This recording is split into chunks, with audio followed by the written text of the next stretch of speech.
You may not believe it, but Japan's deadliest bomber wasn't armored, it was aerodynamic. A warplane so fast it initially outran its own escorts, and so fragile its crews called it the porcelain bullet. A plane that flew 2,500 miles without refueling to drop torpedoes with surgical precision. This is the Mitsubishi G3M, a marvel of engineering that dominated the Pacific until its own genius turned it into a flying coffin. Welcome to Historical Digs, where we unearth the untold tales of history's most ingenious machines. Speed over steel. In the mid-1930s, as global air forces clung to the doctrine of heavy, armored bombers, Japan's Imperial Navy charted a radical course.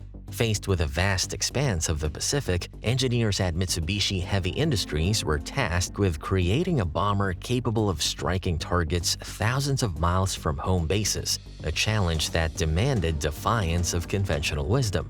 The result was the Mitsubishi G3M, codenamed Nell by Allied forces, a bomber that prioritized speed and range over survivability, embodying Japan's gamble on offensive reach as the ultimate defense. The G3M's design was a masterclass in minimalist engineering. Its airframe, constructed entirely of lightweight aluminum, weighed a mere 8 tons, less than half the heft of the American B-17 Flying Fortress. Twin Mitsubishi Kinsei 14-cylinder radial engines, each producing 1,075 horsepower, propelled the bomber to 232 miles per hour, outpacing most contemporary fighters like the British Gloucester Gladiator. To achieve this, engineers made ruthless compromises.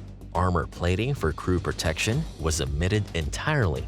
Self-sealing fuel tanks, already a nascent technology in the West, were dismissed as unnecessary weight. Even the defensive armament was skeletal. 2 7.7mm Type 92 machine guns, one in a dorsal turret and another in a ventral position, offered negligible protection against interceptors. Before we dig deeper into the Mitsubishi G3M story, hit that like button and subscribe to Historical Digs. Your support helps us unearth the lost stories of history's most ingenious war machines.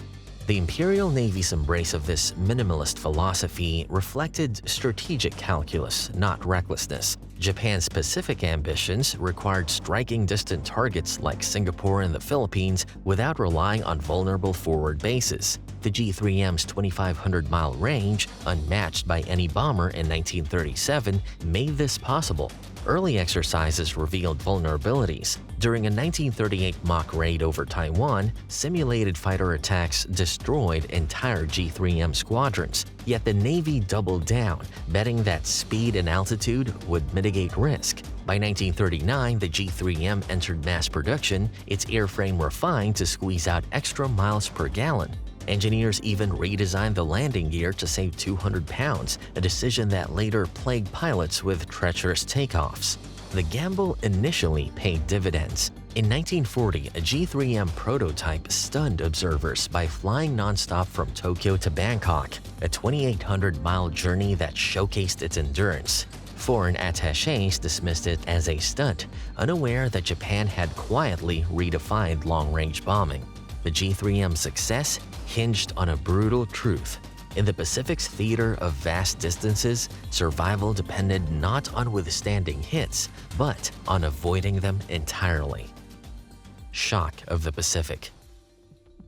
December 10, 1941, 3 days after Pearl Harbor, marked the G3M's devastating debut.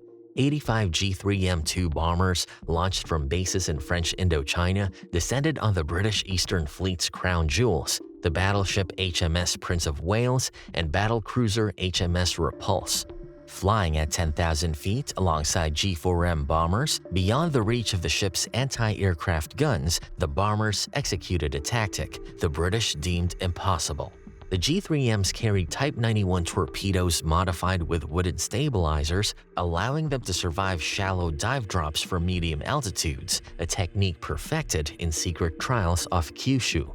At 11:13 a.m., the first wave struck. Repulse, maneuvering frantically, took 4 torpedo hits and sank within 20 minutes. Prince of Wales, its hull ripped open by 2 torpedoes, followed an hour later. Over 840 sailors perished. The Royal Navy's loss marked the first time capital ships at sea were destroyed solely by air power, a paradigm shift in naval warfare. Each bomber carried a single torpedo, released in staggered waves to overwhelm defenses. Radio transcripts from the Japanese 22nd Air Flotilla, preserved in the Imperial Japanese Navy archives, detail meticulous coordination. Group 3 delay drop by 10 seconds. Group 5 adjust heading 5 degrees south. The G3M's range proved pivotal. Launching from Saigon, the bombers flew 600 miles round trip without refueling, a distance that grounded British carrier-based fighters. Post-strike reconnaissance photos, later analyzed by Allied intelligence, showed near-perfect torpedo spread patterns. Even critics conceded the G3M's prowess. For 6 months, the G3M reigned supreme. From the Philippines to the Dutch East Indies, its raids crippled Allied shipping and airfields, all while evading interception. Its success validated Japan's gamble until the Allies adapted and the G3M's fatal flaws came crashing home. From predator to prey. By mid-1942, the Mitsubishi G3M's reign of terror collided with the Allies' relentless adaptation. The bomber's lack of armor and defensive firepower, once dismissed as acceptable trade-offs, became glaring liabilities. The Pacific's balance of power shifted as the U.S. deployed faster, radar-equipped fighters like the F-4F Wildcat and P-38 Lightning, while improved anti-aircraft artillery turned naval decks into lethal kill zones. The G3M's speed, once its shield, was no longer unrivaled. The Guadalcanal campaign exposed the G3M's fragility in brutal detail.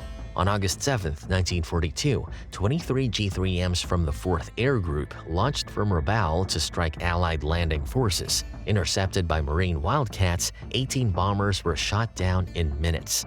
Survivors described 50 caliber rounds slicing through fuel tanks, igniting fires that consumed crews before bailouts were possible. A U.S. pilot's after-action report noted, "They burned like lanterns. One burst and the entire fuselage was aflame." By late 1942, G3M loss rates exceeded 60%, forcing Japan to restrict missions to night raids, a role the bomber's unshielded engines and lack of radar made nearly suicidal. Desperate measures followed. Crews lined fuel tanks with rubberized canvas, a crude imitation of self-sealing tech, and stripped interiors to save weight. Some replaced rear gunners with extra fuel drums, betting on evasion over defense. These ad hoc fixes rarely worked. During an October 1942 raid on Henderson Field, 15 modified G3Ms were ambushed by P-39 Airacobras. Only 2 returned, both riddled with holes. By 1943, the G3M was relegated to kamikaze missions and shadow reconnaissance. Its final combat role came during the Battle of the Philippine Sea, where outdated Nels drew fire away from newer bombers, a sacrificial tactic that underscored their obsolescence. The same sky that once made the G3M a phantom predator had turned into a furnace. Legacy of the porcelain bullet. The Mitsubishi G3M's legacy is a Rorschach test for military historians. To some, it was a visionary gamble that redefined aerial warfare. To others, a catastrophic misjudgment that sacrificed crews for ephemeral gains. Its influence, however, is undeniable. The G3M's success in 1941–42 validated Japan's emphasis on range and speed, directly inspiring the G4M Betty. Yet the Betty inherited its predecessor's flaws, earning the grim nickname Flying Lighter for its propensity to ignite. In a cruel twist, G4Ms, descendants of the G3M, were used to ferry surrender delegates after Hiroshima, flying in white paint with green crosses. Post-war U.S. assessments were equally conflicted. A 1946 strategic bombing survey praised the G3M's daring engineering but condemned its criminal disregard for crew survivability. Designers at Boeing and Lockheed studied its airframe, borrowing its aerodynamic efficiency for early Cold War prototypes. The B-47 Stratojet, for instance, mirrored the G3M's slender profile and high-speed focus, but paired it with ejection seats and armored crew compartments. In Japan, the G3M became a symbol of lost ambition. Veterans' memoirs oscillate between pride and bitterness. Museums today display surviving G3Ms with placards emphasizing their technical feats, often glossing over the human toll. Historians still debate, could upgraded armor or better tactics have prolonged the G3M's relevance? Declassified IJN documents reveal that Mitsubishi proposed a reinforced G3M3 variant in 1943, but the Navy rejected it, prioritizing the Zero and Kamikaze programs. The G3M's fate thus encapsulates Imperial Japan's wartime ethos: bold innovation hamstrung by fatal overconfidence. Its true legacy lies in the questions it forces us to ask. At what point does ingenuity become recklessness?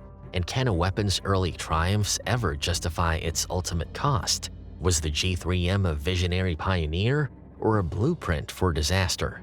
But what do you think? Let us know in the comments. Don't forget to like, subscribe, and hit that bell to join us on the next historical dig. Until then, remember, history is full of hidden gems if you know where to dig.